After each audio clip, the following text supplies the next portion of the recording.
ভালোবাসার চিঠি।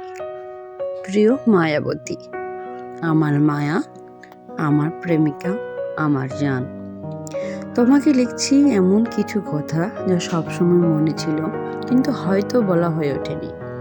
তুমি শুধু আমার প্রেমিকা নও, তুমি আমার জীবনের সবচেয়ে মায়াবী অনুভব, যার স্পর্শে আমি বদলে যাই, নরম হয়ে যাই, নতুন করে বাঁচতে শিখি। আজ একটা কথা বলতে ইচ্ছে করছে।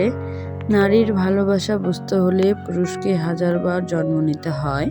তোমার প্রতি আমার ভালোবাসা যত গভীর, তোমার ভালোবাসার গভীরতা তার চেয়েও 1000 গুণ বেশি।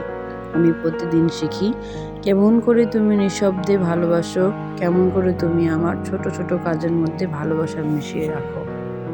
মায়া, আমি যদি কখনো তোমার ভালোবাসা পুরোটা না বুঝতে পারি, যদি কোনোদিন তোমার অভিমান না ধরতে পারি, তাহলে জেনে রেখো আমি চেষ্টা করি, আমি শিখি, আমি বদলাই, আমি আরো একবার জন্ম নিতে রাজি, শুধু তোমার ভালোবাসার অর্থ বোঝার জন্য।